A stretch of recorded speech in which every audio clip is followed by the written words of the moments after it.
Okay, we're on.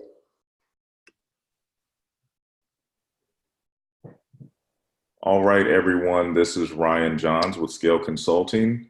Thank you for everyone that did join early. I want to give other attendees about 5 minutes to hop into the webinar. Super excited about today, so just bear with us. We're going to give everyone about maybe another 5 minutes to jump in the webinar before we get started, and it looks like a lot of people are jumping on right now.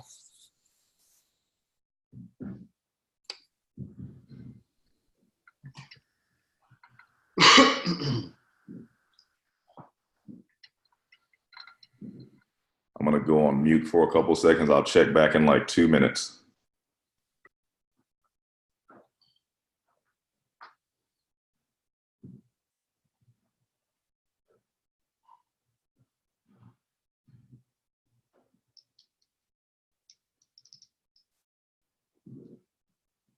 Actually, before I do that, Arlene, can you hear me okay? I just want to make sure the audio is good. Yes, I can hear you.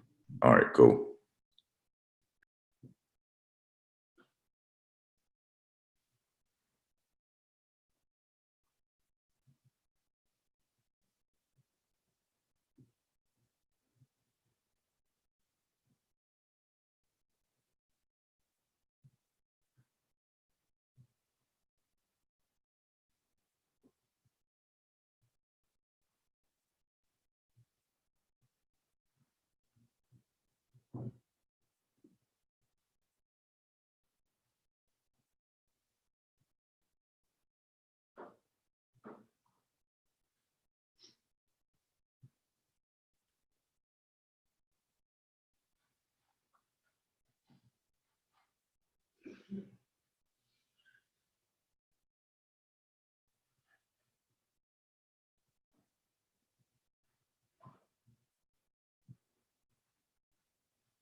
All right, everyone, this is Ryan Johns again with Skaled Consulting. I'm just keeping an eye on our participant count as it increases. I just want to jump in periodically to let everyone know you're in the right place. We're just giving the final few attendees a couple more minutes to join. We're going to be kicking off in about 2 minutes. Bear with us here just for a second.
All right, everyone. So out of respect for everyone's time, we've got quite a few attendees that are on now. So thank you guys so much for being punctual.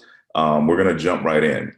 Again, my name is Ryan Johns. I am the Director of Partner Strategy for Skaled Consulting. And this is going to be part 2 of our series around strategies to drive technology adoption with one of our top partners from up north. We're bringing Dooley to the table. So super, super glad to have them as part of the discussion today.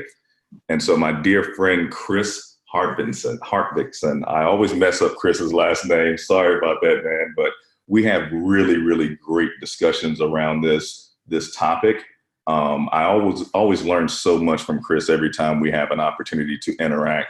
And Chris is the CEO and co-founder of Duly, which is a real-time sales playbook that ensures everyone runs their meetings like your best reps would, and minimizes the time wasted post-meeting, ensuring that the CRM is updated properly.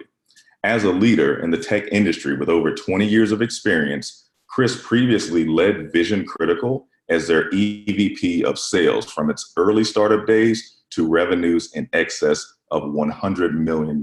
So glad to have you with me today, my friend. Thanks for having me, Ryan. Always fun to have these conversations with you. Absolutely. Absolutely. So we're going to jump right in. Okay. So I'm going to give you guys our agenda for today. First, we're going to look at the current tech landscape and the future of digital transformation. Next, we're going to have an introduction to Duly. Chris is going to tell us about this amazing solution, one that we actually use internally. It's one of our top solutions in our tech stack here at Skaled. Then we're going to look at identifying the barriers to adoption, and then go into the pathway to sustainable change. And then finally, Arlene Munn, who's also on the call today, who is our head of partner marketing and PR. She's going to drive our Q&A and any further call to action after that portion of the call. So again, want to welcome everyone, and super excited to jump into this topic that I think a lot of people really want to hear about. Okay. So first, let's take a look at the current tech landscape. I think this is probably a graphic that many of you all have seen over and over. It's probably not as up to date as it should be. I mean, there's new tools and technologies coming out just about daily, right? The SaaS market is really growing exponentially. And even the International Data Corporation, this is what they're predicting around spend around global digital transformation. We're looking at a $2 trillion investment by 2022. Okay, this is a huge number. This is major. But the big question is, how much of this will be lost due to churn?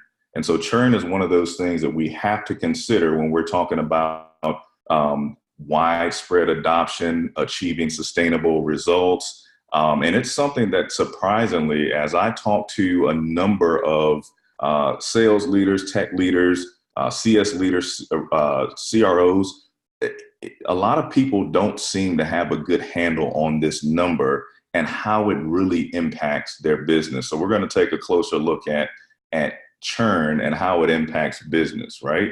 Churn is what I really call the leaky revenue bucket post-implementation. You know, anytime we typically talk about a leaky bucket, it's usually on the front end. It's usually around like lead flow and things like that. But when you're looking at churn, I mean, there's a couple of different types of churn, and I'm not going to get into the detail of it on this call, but I just want to make you guys aware of something that we should really be taking a closer look at and measuring on an ongoing basis. So there's dollar churn, there's logo churn, and net negative churn, which, you know, those can be a little bit misleading if you really don't know what you're looking at. And to the right, I would call these more of like the churn drivers, like what leads to churn, what leads to this lack of this leaky, what leads to this leaky revenue bucket. So one is going to be the lack of quantified value of that solution, right? And that can be ROI related. It can be what Chris and I talked about, what we refer to as ROT, return on time. So it can be the quantification of the time impact or monetary impact. We got to look at those. Number two, there could be perceived process disruption. Anybody knows that if you're going to introduce a new tool or technology, if it creates another step or click, or if it creates a friction point in my process, then I'm probably not going to adopt. Like, it's going to impact adoption in a negative way. Number three, does the technology really solve for the real problem, or the new process? Does it really solve the real problem? Then you got to look at if there's a lack of internal accountability, that can definitely lead to churn. Cultural resistance is a big one that we're going to get into later on in the discussion in the webinar, but this could be some eye-opening areas of focus as well. And then finally, the lack of a standardized process framework or playbook for effective execution. This is really a big reason why I wanted to bring Chris and introduce Dooley today. Chris, you guys, I mean, of course, we've been partners for a while, but you guys are really killing it on G2 Crowd, right? The end user satisfaction that I've observed around it, that your solution creates tremendous time efficiency. So I want you to really talk to us about, why Dooley has been and is being such a game changer. So I want to turn it over to you. Yeah, thank you very much. I really think we punch above our weight a little bit when it comes to our G2 Crowd reviews, playing with some of the really great players that are in the space and have been in the space for a long time. And I think that the real reason is the mindset of our technology.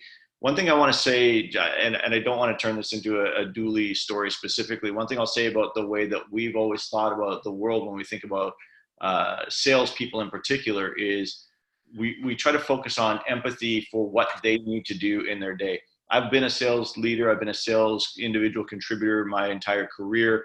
And I can tell you that adoption of technology is really, really hard amongst individuals. A big part of the reason for that, and if you ever follow product-led growth, which is put out or was really introduced to the market by OpenView, but truly it was really introduced by users, and OpenView really took the observation to the next level. We've always had this a top-down approach to the way that we manage our organizations, which led to a top-down approach to the way that we introduce technology. It started with the IT room really being in charge of any technology that was introduced to the business. Then it went to the leaders of a department, and it kind of pushed its way down. We've done a tremendous job of layering in all of this technology. We impose a sales process on our sales organizations instead of putting it into the stream in which they really want to work. So as a result of that, there's been this real disconnect in the way that people adopt technology. If you could just advance to the next slide. So the way that we've worked traditionally, we've worked really, really hard to get the information that we need out of our teams and organize it in a way that it can be consumed by the business. And we continue to take that to the next level as we go into the cloud. We put all these little filing cabinets up in the cloud, but we have done a really, really bad job of connecting all of those different silos. So over time, we have more and more and more silos that a salesperson needs to engage with. And frankly, this isn't just a sales problem. This is an organization-wide problem. So in all parts of the business, you end up with these silos where information is stored and not a lot of connective tissue between all of those different silos. Your playbook is typically stored in G Drive, in a Google Doc, or somewhere that is disparate to Salesforce. Salesforce is where you want all of your information to live for each of your individual reps. And so you're constantly asking them to update it. But again, it's been implemented with a top-down approach. A salesperson on a call or even post-call doesn't think, oh, I need to go in and update the competitor field and I need to go in and update the pain field. They think about those things in the sequence of the call in a very different way. And equally, we've created another silo for things like content and our CMS, which I jokingly say is where content goes to die. We've evolved from the early days of like SharePoint and whatnot. Now we have awesome platforms like Seismic and HighSpot and Showpad that are doing a really good job of layering into the way that salespeople operate. And so what you're seeing is adoption is improving on those things because we're getting closer and closer to the stream of the individual contributor, if you want to advance to the next slide. But here's the biggest problem. When you think about the way that a salesperson is compensated, it should help you to understand why adoption of a lot of technology is terrible. Every salesperson's pay is predicated on the performance. And so whenever you do anything in a sales process that takes them away from being able to perform at their peak, talking to customers, following up with customers, building proposals for customers, anything that takes them away from that is going to be something that they are going to be frustrated by, and they're going to try to find another system to work around it. Next slide. And so we can't ignore that anymore. Every single rep that is in your organization is living in an app economy. They are so attuned to these beautiful apps that they have on their phone. They have this expectation that everything in the workforce is going to work exactly that way. And so what they're figuring out is, if your system doesn't work in a way that aligns with how they're selling, they're going to figure out a way around that system and find something that's more efficient for them. Again, what are they paid on? Performance. It is the most demonstrable part of an organization in terms of, I hit my number or I didn't hit my number, very overtly when you're going through a sales process, as opposed to any other piece of the business. So they really have a lot of pressure on them. And as a result, again, they're going to figure out a system that works for them. I talk to people every single day that are living in things like Evernote and Excel and even emailing themselves their notes or whatever, to try to come up with something that is going to work for them, and they'll figure it out. And if it gives them an hour's worth of efficiency in that day, that's great. That's what they're going to focus on. And so while they're figuring out the stuff that's going to make them more efficient, it's typically going to make it less efficient for you. And every single system that every single rep is using is probably somewhat different from everybody else's. Next slide. So knowing that and knowing their frustration, how can you help adapt the way that you operate and the way that you're working with your sales teams? What can you do that recognizes their need to sell that still gives you what you need as an organization? So I always talk about this as the superpowers that you can give your team. What's the one thing that every salesperson wants more of? Time. I mean, they all want more leads, obviously. That's sort of a given, and want better quality leads and so on. But really what they want is more time, or more efficient use of their time, so that they can maximize their paycheck. So let's just jump to the next slide in this.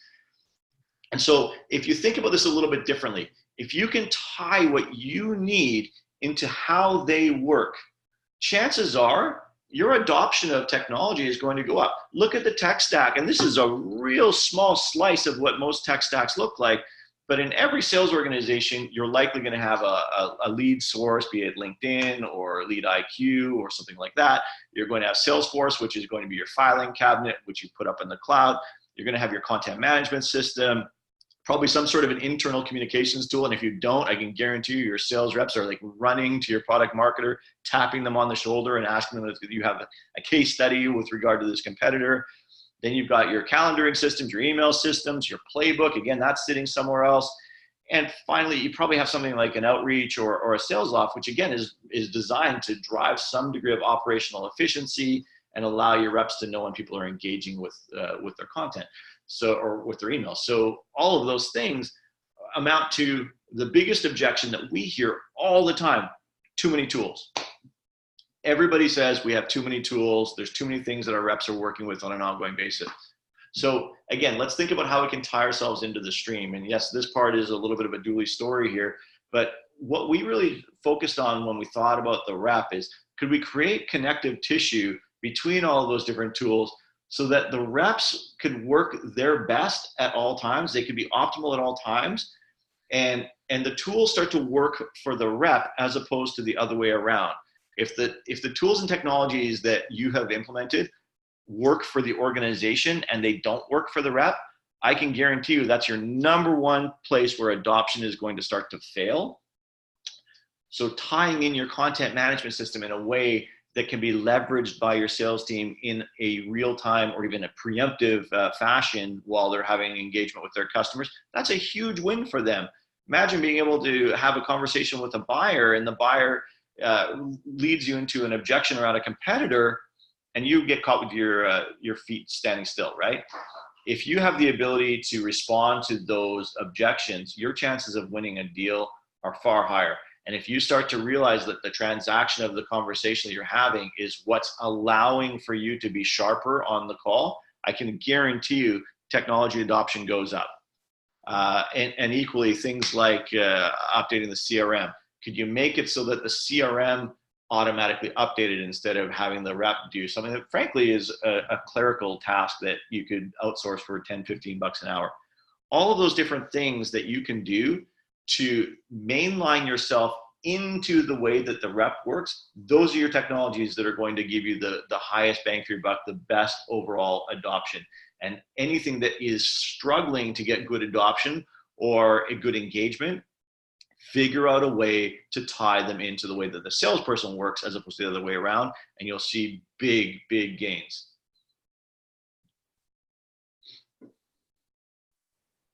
This is awesome, Chris. I had a couple of questions for you, man. Like, and of course, you know that I'm a huge, huge fan of Dooley and how it really ties into the ethos of what we do and how we work organically. Like, why do we think more companies don't consider this before making, a technology acquisition? Like, why do you think more companies aren't really taking a deep dive look into the way reps behave before they try to kind of force a square peg into a round hole sometimes? I think a lot of that's just based on historical behavior of how technology was purchased. Unfortunately, we're a victim of our old ways in many situations. You always think about the outcome. What do I want as the outcome? I want the outcome to be that I have a place where my data is stored. So you buy Salesforce. That's great. And it doesn't matter if you buy Salesforce or Dynamics or HubSpot or anything. The same problem is going to arise in every single situation because you're focused on the end result of what you want, which is the report on your desk that shows you the health of your pipeline. Well, guess what? Your pipeline health can't be properly assessed because your reps are gaming that system with the things that they need to do to get paid. So I think if you spend a little bit more time focused on the other end of the equation, looking at the way that the reps operate, you'll find that you end up with a solution or a series of solutions that will be far more beneficial to the organization in terms of getting the information you want in a reasonable time period without disruption. So I think that's a big part of it. And it doesn't matter. It's not just a Dooley story. Like Slack is the same thing, right? Why do people love Slack across the entire organization and in sales? Because I can very quickly interact with somebody that sits at another office in the business and ask them a series of questions to get quick answers to the things that I'm running into challenges on my deal. So I think it's a gradual shift. Certainly when we talk to the enterprise organizations, the big guys, those ones are the ones that are struggling the most. They're the slowest to change. You run into a small and medium-sized business, chances are they've taken a little bit more time to think about the way that their sales reps are operating, and chances are they're far quicker to adapt and adjust.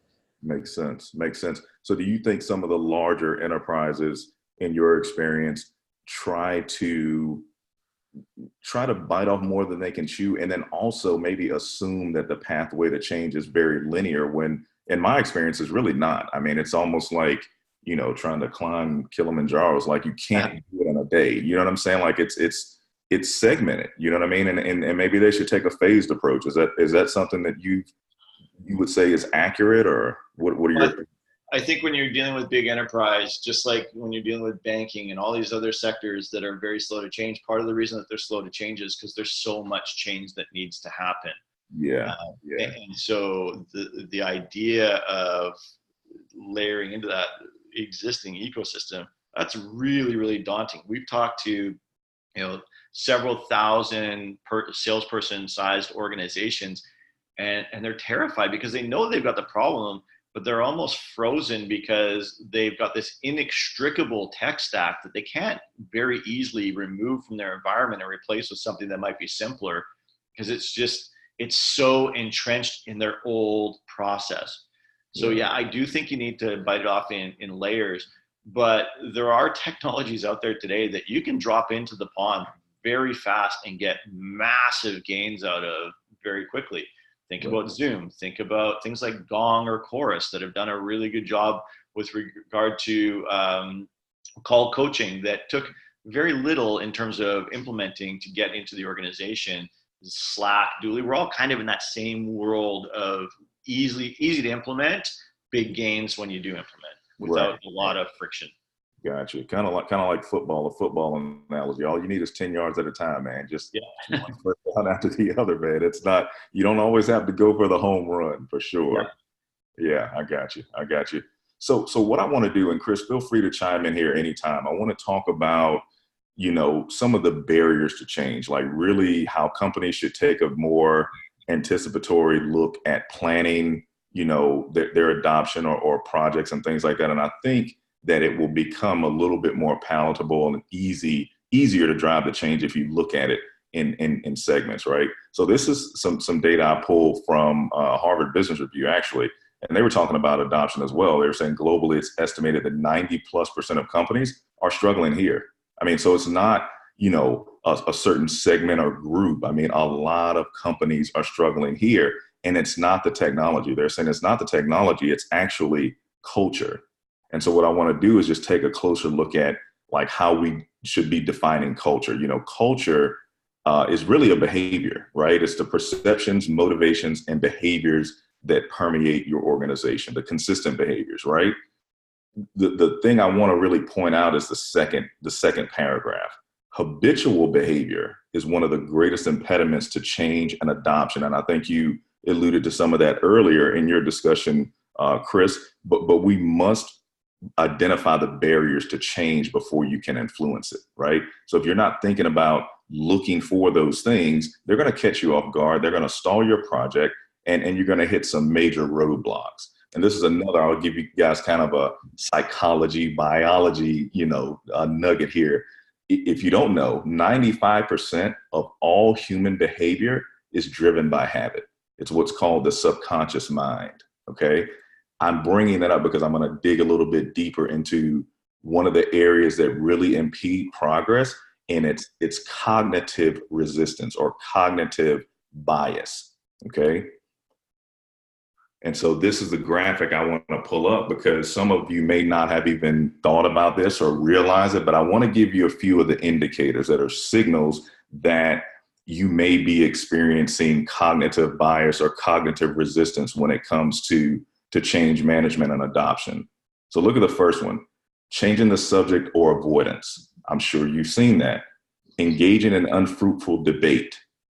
Number 3 is a big one. I actually just saw that one recently, and that's probably the one that's most prevalent because the perception of diminished personal value, especially with the increasing use of like AI, machine learning, things like that, there are a lot of people that are concerned about their jobs or their role, and are they going to be perceived the same way, or are the machines going to take over?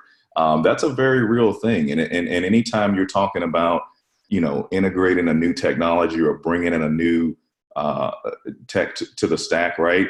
You have to consider the human element because they're the users, right? The technology is a tool, but there's always a user behind it, right? And then you got the other two, attempts to attack or destroy the plan, and then promotion of sacred cows, especially when you have organizations where, the users or the individuals there have been around a long time. They're highly tenured folks, and, they will hit you with, hey, we've always done it this way. It's always worked, and they're just, they're just opposed to change. They don't want to change at all.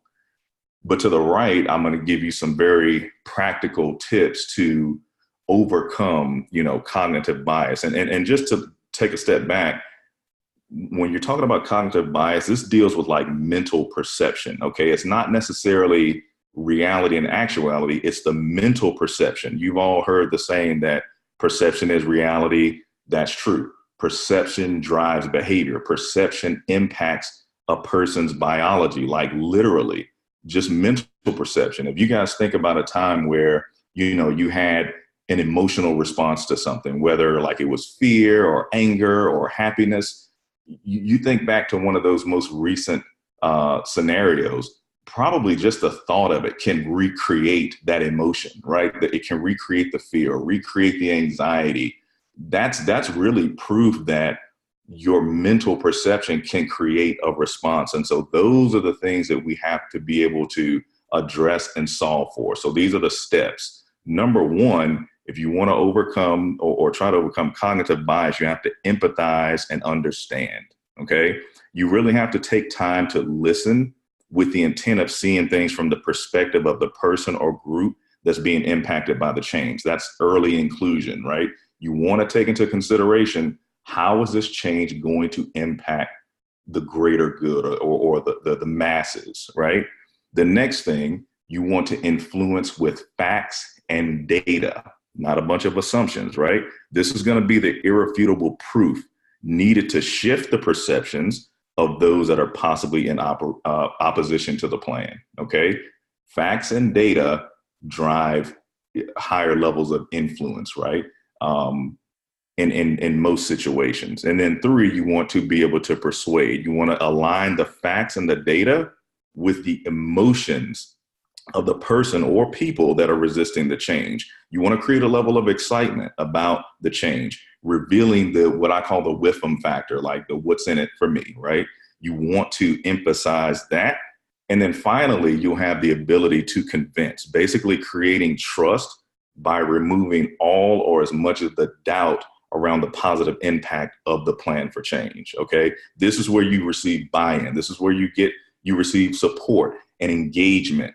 This is how you influence and drive change, but you have to address these areas and not overlook them because they're very, very important, okay? Chris, did you have anything you wanted to add there? I was just going to say, like, a couple things. First off, with regard to the fear and uncertainty around artificial intelligence is going to get rid of all of the low-hanging fruit. It's never going to take away the salesperson. It's never going to take away the job that you really want them to do. Right. It's taking away the job that you don't want them to do. Right. For almost 99% of AI, it's designed to enhance the person, not detract from them. Right. And so I think that's a really, really important point. I don't see it too often, to be honest, when people are looking at AI solutions. The other thing is, and again, thinking about empathy, and I mentioned that's one of the top values, if not our top value at Dooley. And I think if you were to go around and talk to other product-led solutions or other solutions that really focus on user problems, they're probably all leading with empathy as well. It's from an experience that they personally had and they wanted to build around that. I think that in the past, empathy has always been biased toward the outcome as opposed to the user. And when empathy is biased toward the outcome, that's not truly empathy. That's being selfish. That's actually looking at things that you need and the things that you want and trying to figure out how you're going to get them. If you look at it from the other side of the equation and look back toward the person who is struggling to meet quota, that's struggling to stay organized, that's struggling to accomplish the things that they need to accomplish and still go home and hang out with their kids or whatever, that's true empathy. And when you dig into that side, you're going to find that the solution set that you look for is going to be radically different. And when you tap into that, your adoption rates go through the roof. Absolutely, man. Absolutely. Great insight, man. And I mean, and I don't want people to think that, I'm just going to focus on the challenges, focus on the barriers. We're going to get into the solution now, okay? And I want to make this simple. I want to really make this simple. You got to figure out a way to do what I call humanize the technology, right? It's really, how do you integrate the benefits of the amazing technology tool with the human attributes that we were talking about before, the intuition, the emotion, the potential cognitive bias, and the habit. How do you make the end user, how do you make this tool a part of their day-to-day? You know what I mean? Where it's a must-have, where it's real value versus some impediment to their success, the end goal that they have in mind. So these are just things that I want you guys to think about. I mean, look at the graphic here. I mean, that's pretty much definitely a depiction of something that's just part of your life now. You know what I mean? Like, you don't even think about it. And I think there's a way, if we approach it properly, we can do the same with many, many of the tech tools out there. Again, if we plan properly, we can't run too fast at this, okay?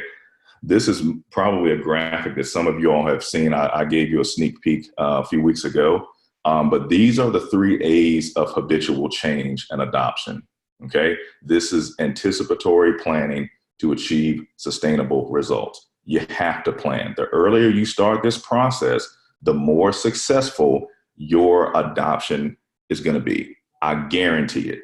Okay, so we'll look at the first A of attention. So there has to be resource allocation. Someone must own the process. There's got to be focused effort, right? And then this is one area that I think a lot of people miss is establishing the baseline or quantifying the current state without the proposed technology. So if we're talking about Dooley, like, okay, what's the current state of the business absent Dooley? What is the time invested in what we're doing on our sales motions, right? What does it cost the business? And then you want to quantify the projected future impact. How does that solution impact our business quantitatively, right? And then you just measure the delta between the two.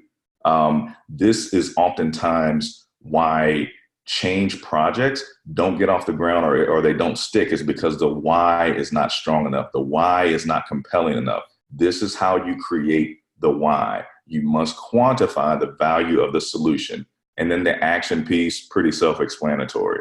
You want to establish the rules or standardized playbook on how the solution is going to be used in your unique environment. That's why I love Dooley, is because the way it's designed, it's like it just organically fits the sales process. Like they put a lot of thought into developing this tool, and it just matches the natural motions of a rep. And I'm just so impressed by it. And that's why, you know, they were one of our first tools that we decided to adopt into our sales tech stack internally here at Scale. So the other one is early stakeholder inclusion, super important. Anticipate, identify, and proactively solve for the barriers to change. And then finally, accountability. This is where a lot of times things fall through the cracks as well. You've got to measure the usage rate of your solution. The reason I point this out is because so many companies get implementation and adoption confused, right? They're thinking about, or they're celebrating active licenses. Oh, we have this many active licenses, or we implemented this many users. Okay, well, how many people are actually using the solution, getting a return on that solution? You know, we got to think about, hey, are we really measuring impact, or are we just trying to look good on paper? Okay. And then you establish an ongoing weekly, monthly, or quarterly cadence to measure and assess the overall performance outcomes. This is the key, or some of the keys to driving widespread adoption, making sure those tools actually stick, and ensure that you get an ROI on the solutions that you've invested in. Chris, do you have any other thoughts on that? Yeah, just to chime in, if you want some insight into the other side of the equation, the tech companies that are selling into sales organizations or other parts of the business, our KPIs are so different from what I would have had as a KPI 10 years ago, 15 years ago. We look at weekly active users as being far more important than our overall license count. If our weekly active user count as a percentage of overall licenses slips below a certain percentage, we get worried. I was talking to Manny Medina at Outreach about the exact same thing. And the first thing he said to me is, he goes, I care about how many licenses we've sold, but I care even more about how many licenses are being used. It's a leading indicator of churn. It gives you an indicator of like what you should be doing inside of the product to try to enhance the experience. All of those things are really, really important to them and really, really important to us. The other thing I was going to say is, when it comes to change management, I think too often we've focused on change management happening through the top. And I mentioned that at the beginning of my piece of this conversation. I was visiting with Shopify recently, and I was really, really impressed by something that they do within their organization. They have a tooling connector role as part of their business. And that person is responsible for identifying the pains and challenges of the individuals that report up and trying to figure out, based on the pains that they have and based on the needs of the business, how they can bridge the gaps efficiently for the organization so that the user's pains are identified and recognized and addressed in a way that still gives them the results that they're looking for. It's a beautiful bridge between that senior leadership position and the voice of the many that are struggling on a day-to-day basis. I think if you try to layer things like that into your organization, change management can happen a heck of a lot faster. Yep, absolutely.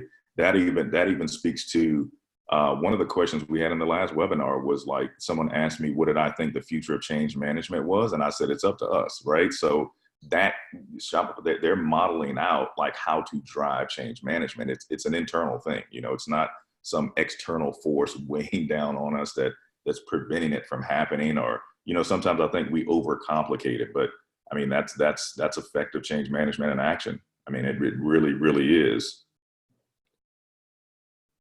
So we pretty much reached the end of our talk on this, and I did want to open this up for questions. So Arlene, if you're on, I'd like you to go ahead and kick off the Q&A to see if we have any questions for Chris or myself. Sure. Okay, great. Thanks, Ryan. Okay, let's jump into some questions. We already received a few, but please feel free to send us some more. The first question we'll start off with is, how soon should companies start considering tech adoption planning? Before they buy their first piece of tech, I think is the the true answer. But the sooner the better, to be honest. You're going to implement something with this grandiose vision. And again, we always, when we roll it out to teams, we typically focus on outcome. If you do all of this stuff, this is what it's going to look like. You know, these are the reports that we as leaders are going to be able to see. We're going to have great visibility into your job, blah, blah, blah. If you focus on it a little bit differently, focus on pain and problem and workflow, you'll find that you're going to plan differently in terms of the tech stack you're going to bring in, but you're also going to discover adoption rates that are dramatically different than what you would otherwise see. So I would say, like, if you've already bought the technology, you've waited too long to think about the adoption planning. Yeah. I agree, man. I mean, this is why I call Chris like my twin flame in business, man. He like finishes my sentences for me. Like that's exactly my train of thought around it. And I mean, I would say too, if you've already bought it, I mean, there's still ways to look at expanding, you know, throughout the organization, because what I've seen a lot of times is that companies will buy a particular tech and they'll have like a pilot, you know, they'll start off with their SDR team or their AE team, but there's a propensity to use that solution, you know, department wide or organizational wide. So I mean, I would never say that it's actually too late, but yes, ideally the best time to start thinking about that is before you acquire the tech, 1000%. Okay, as a quick follow-up to that, we got a question from Matt. How long should the adoption planning take before you buy the software? So again, this is opinion, but in my opinion, I would say that really depends on the sophistication of the platform, the size of your organization, and how many people it impacts internally. Also, the complexity of that integration is going to be really important. So what we try to do with our customers when they're coming on board is take the time to figure out the process that we're trying to layer into, and then try to align success internally. Again, I speak from the side of the vendor, but it's mirrored by the buyer. So think about this scenario that we're rolling it out to, and how many people are impacted, and how many different roles we're rolling it out to, so that we can properly align the way we deploy the technology with the way that should be absorbed by the business. Oftentimes, if your teams are bigger, you're going to roll it out in waves, and adoption will take a little bit longer. But from a training perspective, I think you can do a lot of things up front to improve adoption just out of the gate. One thing that we learned very early on is try to create a solution that allows people to crawl before they run. So they're getting some benefit out of the platform out of the gate without a lot of education, which allows them to then come back and keep using it and keep discovering more around it. And again, I think the other thing to think about with regard to adoption planning is going back to the sophistication of the tool. How intuitive is it for the user? How closely does it align to the way that the user operates today? And if it aligns pretty well with the way they operate today, your adoption planning is almost negligible. If it doesn't align to the way the user operates, well, then you've got a bigger problem on your hands that you're going to need to really think through, because it's going to involve sales enablement, sales operations, and possibly other parts of the business. Again, it's kind of like how much stick do you need to impose to get something to be adopted versus how much carrot to get people to adopt. Yeah.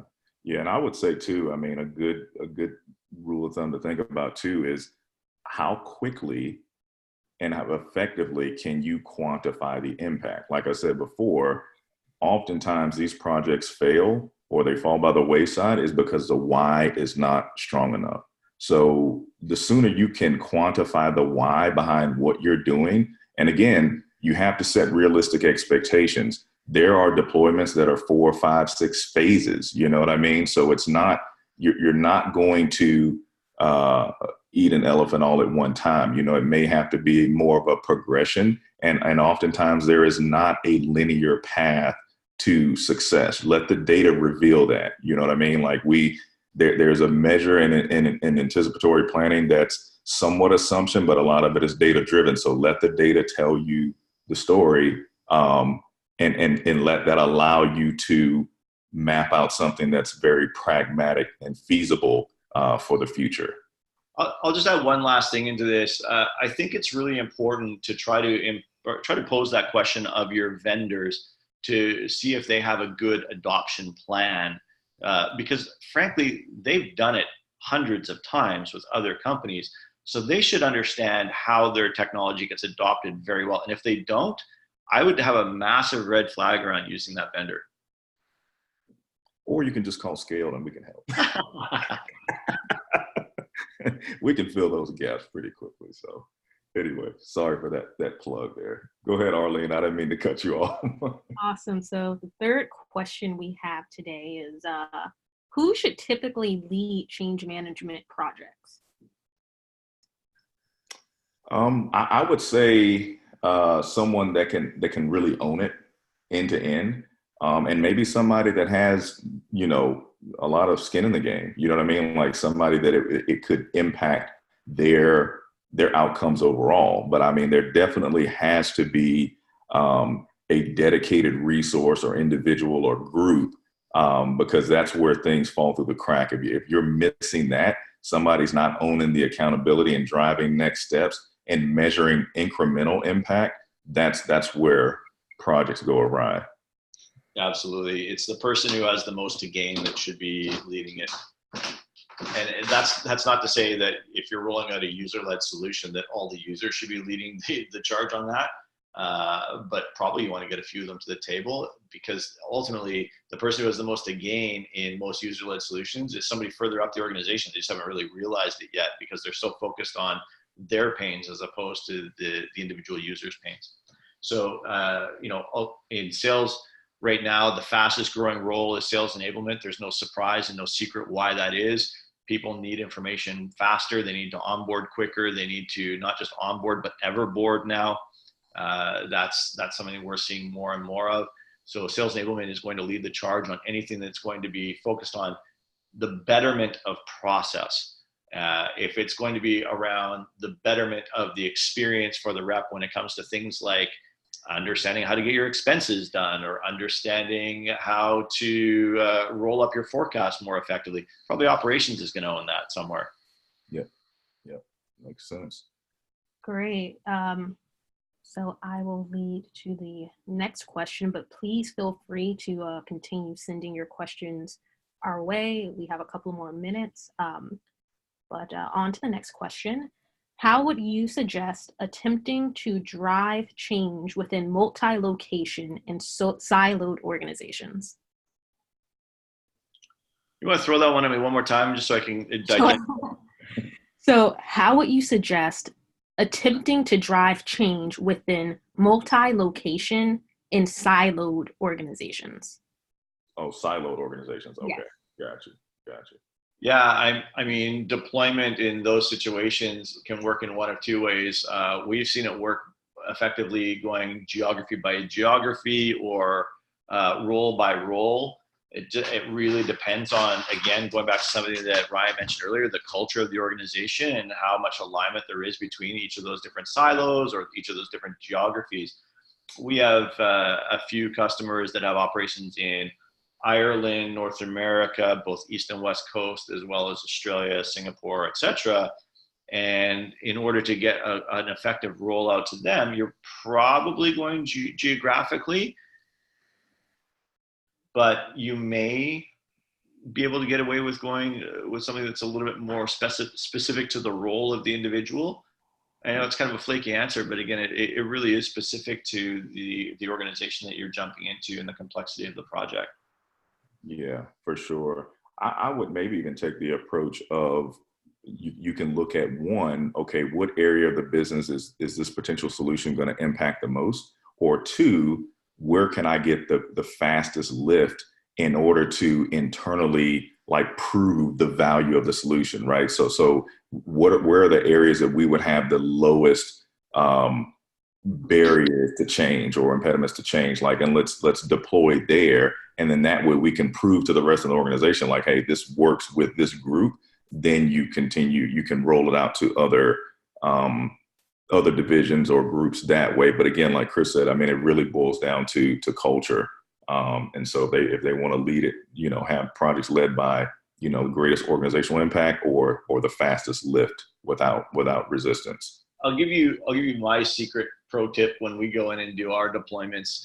We don't look for the laggards ever. We always look for the people who are the most amenable to change. And we also look to people who already have a pretty good process. They're pretty buttoned down, because we know that they're going to have a eureka moment instantly and will become champions for us around the business. We truly believe that creating champions for your product and creating buzz for your product is what creates adoption at a much faster rate. And we deal with a good chunk of the Cloud 100 now. I would say in every single circumstance where we've had a really, really successful out of the gate deployment, it's because we focused on the people who put their hand up the fastest and said, I have this pain. I want to solve this pain. I am willing to do anything to solve this pain. This looks cool. Yeah. Those people will then be like this secondary level of people that they don't have a responsibility or a KPI or an OKR around the success of the solution, but they're so passionate about it because they've seen the net gains themselves. They will almost always advocate to the rest of the business and become net promoters for you. Totally makes sense. Well, Arlene, I don't know if we have any more questions, but I believe we're at time, and I want to, stick to our commitment on our side. If you want to just wrap us up here, that'd be great. Yes. So thank you all for joining us today. We truly appreciate your time and participation. We would also love your thoughts and feedback on today's webinar. When you close this webinar, there will be a prompt to our survey. It should only take about 2 minutes, so we would definitely appreciate if you could take 2 minutes and give us your thoughts and give us your feedback. Lastly, you'll also get a copy of the recording from this webinar to refer to and use as a resource. Of course, if you have additional questions, please reach out to our hosts today, Ryan and Chris. But thank you all for joining today. Ryan, Chris, do you have anything else to add? Man, I'm excited to go to Vancouver. I get to see Chris next week. So we're going Look, I just want to say thank you to everybody that attended. We know your time is valuable, so appreciate you giving us an hour every day, and hopefully you got value out of it that you can bring back to your organizations and start to think about that adoption problem on a macro or even a micro level. So if there's anything I can do to help you out, I'm Chris, K-R-I-S, at Dooley, DOOLY.ai. I'm more than happy to have a conversation with anybody. Awesome, man. I appreciate it. And everyone has my email here on the screen as well. So thank you, everyone, for your time. Thank you, Chris, for being a part of this, man. Always awesome to connect. And we'll see you next week, my man. Likewise. Thanks, Ryan. Take care. Cheers.